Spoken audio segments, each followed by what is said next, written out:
दोस्तों, एक महिला ने अपने पति के कत्ल के लिए 3 बार प्रयास किए, वो भी इस ढंग से किसी को कोई शक ना हो। तीसरी बार में उसको सफलता मिलती है, अपने पति को मौत के घाट उतार देती है। और अंतिम संस्कार से कुछ मिनट पहले ऐसा कुछ होता है कि वह पकड़ी जाती है। जब कत्ल की वजह सामने आती है तो बिल्कुल चौंका देने वाली थी। दोस्तों, हमारे समाज में क्या चल रहा है? ज़्यादातर खबरें देखने को मिल रही है कि एक महिला ने अपनी पति को पहाड़ी से धकेल दिया, या किसी ने ड्रम में डाल दिया, या किसी ने पैसे देकर उसकी हत्या करवा दी। और आज की जो मैं कहानी बताने जा रहा हूँ, उसको सुनने के बाद आप भी चौंक जाएंगे। इसीलिए इस कहानी के अंत तक जरूर बने रहें और अपने जानने वालों को इस कहानी को ज़्यादा से ज़्यादा लोगों को शेयर करें। क्या है पूरा मामला, कहाँ है, आइए विस्तार से आपको बताते हैं। दोस्तों, तेलंगाना का जिला है निजामाबाद। उसी के अंतर्गत एक गांव है जिसका नाम है न्यालाकल। वहीं का रहने वाला प्रशांत, जिसकी आज से लगभग 7 साल पहले शादी होती है संध्या नाम की लड़की से। और जो संध्या थी, उसने नर्सिंग की पढ़ाई की थी और उसकी भी आगे इच्छा थी वह एक अच्छे अस्पताल में नर्सिंग की जॉब करे। और प्रशांत, जो कि सुलझा हुआ व्यक्ति था, उसने अपनी पत्नी को परमिशन दे दी और कहा कि जब तुम्हारी नर्सिंग की पढ़ाई कंप्लीट हो जाएगी, तुमको मैं खुद एक अच्छे से अस्पताल में प्रैक्टिस के लिए नर्स की जॉब दिलवा दूंगा। अब दोनों पति पत्नी अपने अपने काम पर जाने लगे और यहीं पर दोनों की अच्छी खासी जिंदगी चल रही थी। किसी को क्या पता था आगे क्या होने वाला था।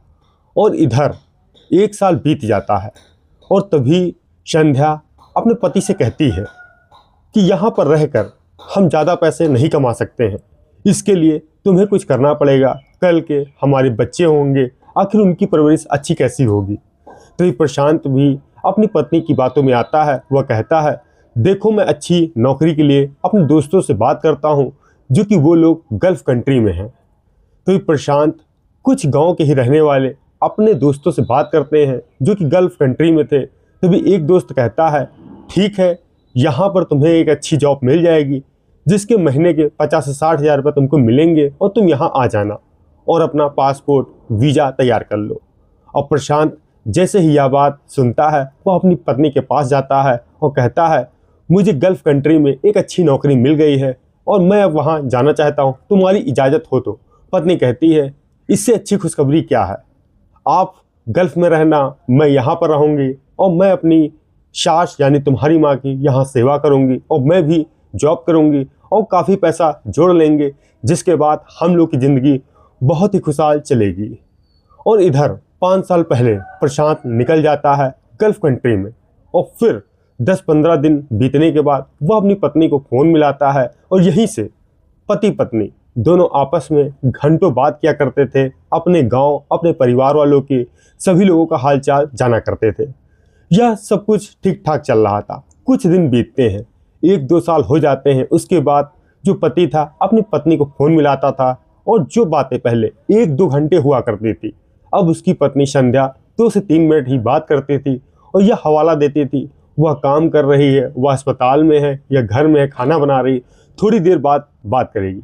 अब कहीं ना कहीं प्रशांत को यह बात खटकने लगी थी। जब वह रात में भी अपनी पत्नी को फ़ोन मिलाता था तो उसका फ़ोन बिजी आता था और जब पूछता था, प्रशांत इतनी रात में तुम किससे बात कर रही हो, उसकी पत्नी कहती है कि मेरी माँ से बात हो रही है। अब फिर प्रशांत यह सब बातें सोचता है और फिर इग्नोर करता है और फिर वह आगे बढ़ जाता है। और तभी 27 जून 2026 को प्रशांत बिना बताए गल्फ़ कंट्री से लौटता है अपने वतन भारत और पहुंचता है अपने घर। जैसे ही सुबह के 9 बजे वह अपना गेट खटखटाता है, उसकी पत्नी संध्या बाहर निकलती है, देखती है अपने पति को, मानो उसके पैरों तले ज़मीन खिसक जाती है। वह बिल्कुल हैरान हो जाती है और देखकर शॉक हो जाती है। और प्रशांत जब अपनी पत्नी के हाव भाव देखता है, वह भी हैरान हो जाता है कि एक पत्नी जो कि इतने सालों बाद लौट कर आया है, उसकी पत्नी खुश होने की जगह हैरान है, ऐसा क्यों है? तो प्रशांत कहता है कि तुम खुश नहीं हो क्या? संध्या कहती है, नहीं, मैं तो हैरान हो गई, आप बिना बताए ही यहाँ चले आए। मैंने आपके स्वागत के लिए यहाँ पर ना तो अच्छा खाना बनाया है, ना तो कोई व्यवस्था की है, इसीलिए मैं बहुत हैरान हूँ। अब संध्या अपने पति को बैठालती है और उसको चाय नाश्ता देती है और कहती है आप आराम कर लेना, और जब कुछ खाने का मन करे तो मुझे बता देना, मैं अस्पताल जा रही हूँ। और तभी 29 जून को पति अपने दोस्तों के साथ रात में बैठकर छत के ऊपर पार्टी कर रहा था। तभी पता चलता है अचानक वह गिर गया है। फौरन उसके 2 दोस्त भी मौजूद थे, फौरन चिल्लाते हैं भाभी भाभी, भैया को देखिए क्या हो गया, वह गिर गए हैं। फौरन उनको अस्पताल लेकर जाया जाता है और फिर पता चलता है 30 जून को उनकी मौत हो गई है। अब जैसे ही यह जानकारी गांव में रहने वाली प्रशांत की मां को पता चलती है कि उनका बेटा आया था जो कि छत से गिरा था, जिसकी सामान्य चोट थी और उसकी अचानक ऐसे मौत कैसे हो सकती है। फौरन वह पुलिस थाने पहुंचती हैं और कहती हैं साहब, मुझे जो मेरे बेटे की मौत हुई है, मुझे कहीं ना कहीं अपनी बहू पे शक है, आप जांच पड़ताल करिए। फौरन पुलिस के आला अधिकारी प्रशांत की लाश को कब्जे में लेते हैं, उसको पोस्टमार्टम के लिए भेजते हैं। और इधर पुलिस और पूरे गांव वाले, इधर जो सिया का केस था जिसने अपने मंगेतर को पहाड़ी से धकेल दिया था, कहीं ना कहीं पुलिस को भी संध्या पर शक होता है, उसका कॉल डिटेल चेक कराया जाता है। और तभी पुलिस को पता चलता है 27 जून से 30 जून तक एक नंबर पर संध्या ने काफ़ी ज़्यादा बात की है, वह नंबर किसी और का नहीं है, अनिल नाम के शख्स का है। फौरन पुलिस अनिल को भी उठाती है, उससे पूछताछ करती है, तुम्हारा संध्या से क्या रिश्ता है और तुमने 29 जून को इतनी सारी बातें क्यों की है। अब फौरन दोनों टूट जाते हैं और फिर एक ऐसी कहानी निकल कर सामने आती है जो कि हैरान कर देने वाली है। तभी संध्या अनिल बताते हैं कि उन तीनों ने मिलकर प्रशांत को छत के ऊपर धक्का दिया था, उसके बाद संध्या ने ही अपने पति की हत्या की है।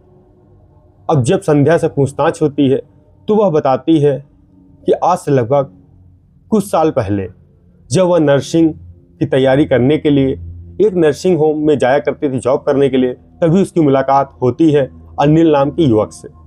दोनों की पहले नॉर्मल मुलाकात थी और फिर देखते देखते दोनों को प्यार हो जाता है।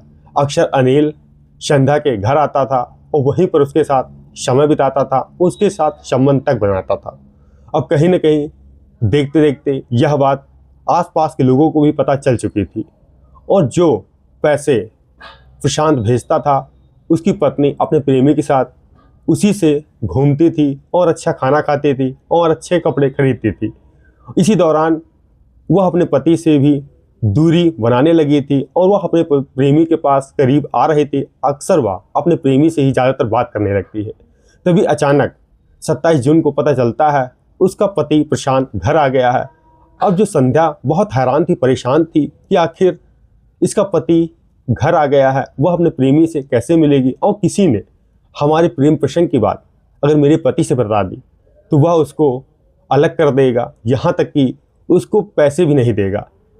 इन सब से परेशान होकर संध्या ने अनिल से फ़ोन पर बात की और कहा कि मेरे पति को रास्ते से हटा दो, इसके लिए तुम्हें कुछ भी करना पड़े। तभी अनिल ने संध्या से कहा कि क्यों ना तुम्हारे पति को धक्का देकर मार दिया जाए, जिसके बाद वह एक नेचुरल डेथ आएगी और हम लोग बच जाएंगे। इसके लिए अनिल ने अपने दोस्त वेंकट साई को कहा कि आज शाम को पार्टी है, जो मेरी प्रेम का संध्या है उसी के घर पर, क्योंकि उसका पति आया है और वह मुझे पहले से भी जानता है। संध्या ने अपने प्रेमी को शराब के लिए पैसे दिए और फिर तीनों दोस्त मौजूद हो जाते हैं छत के ऊपर, वहीं बैठकर तीनों शराब पीते हैं। और जो संध्या थी पकौड़ियाँ बनाकर नीचे से लेकर आती है, और जब प्रशांत अत्यधिक शराब पी लेता है, दोनों दोस्त अनिल और वेंकट साई उसको पकड़कर ढकेलने का प्रयास कर रहे थे और इसी बहाने वह भी हाथापाई कर रहा था प्रशांत, और फिर उसकी पत्नी संध्या भी उसी में धक्का देती है, उसके पति को धकेल देती है। और हालांकि उसकी मौत नहीं होती है, सांसें चल रही थी, गंभीर चोटें नहीं आई थी, मामूली चोटें थी। उसको अस्पताल ले जाया जाता है और पता चलता है डॉक्टरों के हवाले से जब सब एक्सरे वगैरह होते हैं तो कोई मामूली चोट थी, ज़्यादा कोई गंभीर चोट नहीं थी। अब इसके बावजूद जो उसकी पत्नी नर्स थी, अब वह सोचती है क्यों ना अपने पति की जान कैसे ली जाए। फिर वह नींद की गोलियाँ जो कि इसको वीगो लगी थी, जो कि ग्लूकोज चढ़ाने के लिए हाथ में लगाई जाती है, उसी के माध्यम से वह इंजेक्शन से इंजेक्ट करती है और फिर तो वह सो जाता है। मगर प्रशांत की भी सांसें चल रही थी। फिर वह टॉयलेट क्लीनर लेकर आती है और फिर अपने पति को इंजेक्शन भरकर उसमें लगाती है और फिर कुछ ही देर बाद उसकी मौत हो जाती है। और फिर वह ऐसा रोने का नाटक करती है कि मानो उसके ऊपर दुख का पहाड़ टूट पड़ा और वह सबसे यही बात बताती है कि उसके पति छत से गिरे थे, उसके बाद अस्पताल में एडमिट कराया गया और फिर उनकी मौत हो गई। और यह बात मृतक की माँ को कहीं ना कहीं चुभ रही थी। आखिर उनका बेटा हष्ट-पुष्ट इतनी जल्दी कैसे मर सकता है। जब वह पुलिस के पास जाती हैं तो पता चलता है कि उनकी बेटे की हत्या की गई, किसी और ने नहीं, उसकी बहू और प्रेमी उसके दोस्त ने की। और पोस्टमार्टम में भी साफ साफ उसमें लिख कर आया था कि इनकी मौत जो कि पॉइजन या टॉयलेट क्लीनर से हुई है। अब पुलिस ने तीनों को गिरफ्तार कर लिया है और कड़ाई से पूछताछ कर रही है और तीनों को जेल भेज दिया गया है। आपको इस कहानी के माध्यम से कुछ भी प्रतिक्रिया हो जरूर दें। हम मिलते हैं आपसे नई कहानी के साथ साथ। जय हिंद, जय भारत।